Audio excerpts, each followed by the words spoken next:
Hello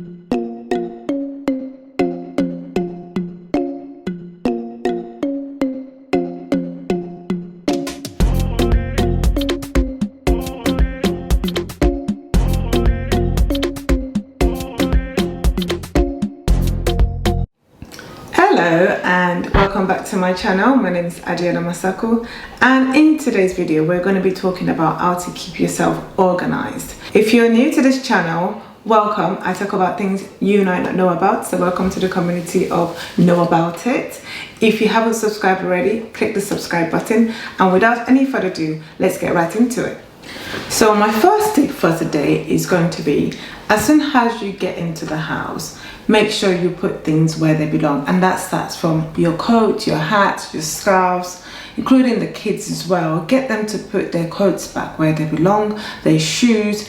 Also, if you've done some shopping and you were just coming into the house, take your shopping bag and unpack it immediately. So you're spending the first 5 minutes as soon as you get into the house packing things away, putting things where they belong, and that way you would make sure that when you're going out next time, you won't be looking for where's my shoe, where's my bag, or where did you put your socks, where did you put your gloves. You'll be able to know exactly where they are. That would keep you organized. The second tip is the one-touch rule.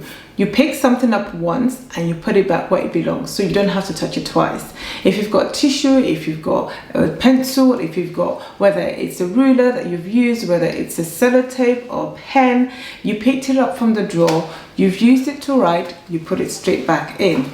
If you are, for example, you're tidying up downstairs and you've got collective things that you want to put upstairs, yes, you can put all of those at once into one big basket. When you get upstairs, you put them straight where they all belong. So you're only touching things twice. You want to touch things as minimum time as possible. You don't want to be putting it on the worktop first, and then someone else comes and then you forget about it, or you're having a conversation, you forget completely about it, and before you know it, you're cluttering up your table or you're cluttering up your workspace. So what you want to do is touch it one time and put it straight where it belongs.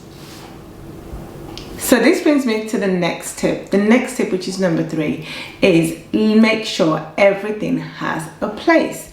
The only reason why you would be a bit resistant into putting things where they belong is because they don't have where they belong in the first place. So if you have a place for everything, it's easy to know where they are, it's easy to return them where they are, and it's easy for you to keep organized. So a typical example in my house is having a remote control, a place for your remote control. How many times have you looked for your either the Sky TV remote or the TV remote itself, trying to put up the volume? I'm always looking for the remote control. But once you have a place, a designated place for those remotes, then that eliminates that. You would always know where it is. And also you have to remember to put it back where it belongs, so you always know where your remote is. Same goes for keys, same goes for your phones.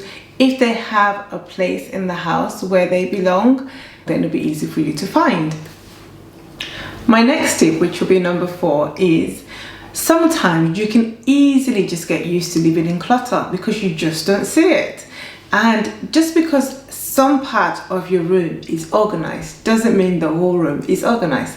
The best way to know if you're getting comfortable in clutter is to take a picture. Take a picture of your space, have a look at it, and then you'll be able to realize, I would like to change this part of my room. I would like to make this space a bit more organized. That way you can see it from another person's point of view. Taking a picture tells you 1,000 words that you might not see with your naked eye. So I would advise you to take a picture of your space and let me know in the comment below if you made any difference to how you organize your homes. My next tip, which is number 5, would be don't clutter up your walls. You can have big space, you can have a small space, it doesn't matter. Don't clutter up your wall, because if you do that, it kind of gives you a sense of cluttered up room. It doesn't give you a sense of space at all. You can have 1 or 2 pieces in a wall to kind of express what you're all about, what you like, what your style is, but don't overdo it. I'm not saying don't have any arts on your walls. I'm just saying, do not clutter it up. If you walk into a room and it's got all manner of artworks all over the place, it makes the room look cluttered up when it's not. So if you can, do minimize the amount of things you put on the wall. I'll give you an example of this, and this is what I've done in my kitchen. I have resisted the temptation of having loads of cupboards on our wall. We just left it plain. For me, it gives us a really good sense of space in our kitchen. It really gives us a really good sense of space in our kitchen. It makes it look clean and spacious, and I like that feeling. So my next tip would be using a tray. We sometimes have items that are singly items on the table or on the worktop or in the bathroom sometimes, but what you can do is get a tray, put those items in there, and voila, it smartens the things up. So for example, in my kitchen, I do have some candles and flowers and diffusers that normally stay on the worktop, and without the tray, this is what it would look like, and by the time you put it together in a tray, it looks a lot more smarter. I also apply the same concept in the toilet downstairs in my house. If you've got a really small space and you want to make the best use of it, you can get a small tray and put your things in there. You can also color coordinate. It will make it look so good. My next tip is more of a cleaning tip stroke organizing tip, because once you've had dinner, at the end of dinner, I would say if you can get your kids involved, reset the house, which means clean up as much as you can before you sit down. Once you stand up from your dinner table, go straight into the dishwasher, start doing your cleaning so that you don't sit down, get comfortable, and then it's harder for you to get up and start organizing your kitchen. So when you come downstairs in the morning, your kitchen is all nice and clean and organized. Same goes for whether you're in a sitting room or you're in the bedroom. Before you leave, just organize it, get it cleaned out of the way, so when next you come in, it is ready and organized for you. The idea here is that you go to bed the way you want to wake up. You go to bed in a clean, organized home. You wake up to a clean and organized home.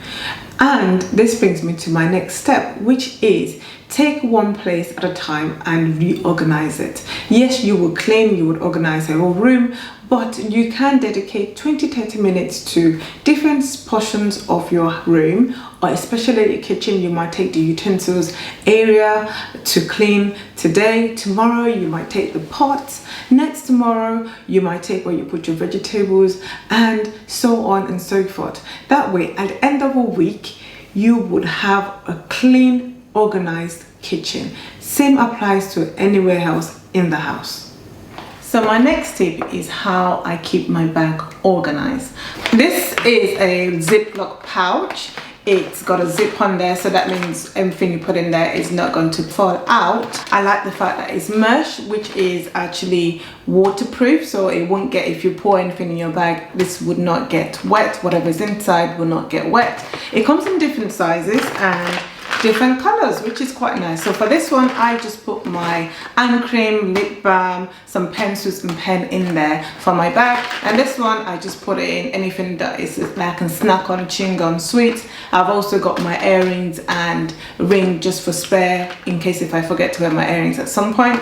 And that is it. It keeps my bag organized. If I'm going to switch from one bag to the other, I just carry this and put it into the next bag. I don't have to worry about if I've left something. Also, they can be used in many different other ways. You can use it for a travel pouch, you can use it for cosmetics, you can use it for medication, you can use it for so many different things. You can use it for your homework as well, to store in your homework stuff. They come as 10 pieces, so there's 10 different sizes and colors. I think they have 2 colors for each. They come in white, pink. I'll put a link for you below at the description anyway, but I find them very useful in organizing my bags. If you're traveling as well, I think it'll make a very good bag for you to travel with. And this is how it fits in my bag, 1 and 2, and that's it.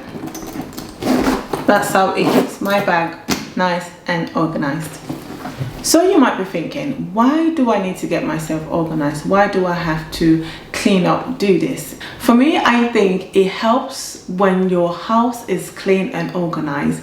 You can think clearly. I have friends that would not go to bed if there's a plate in the sink because it just bugs them so much. So for me, it saves me time and energy and effort.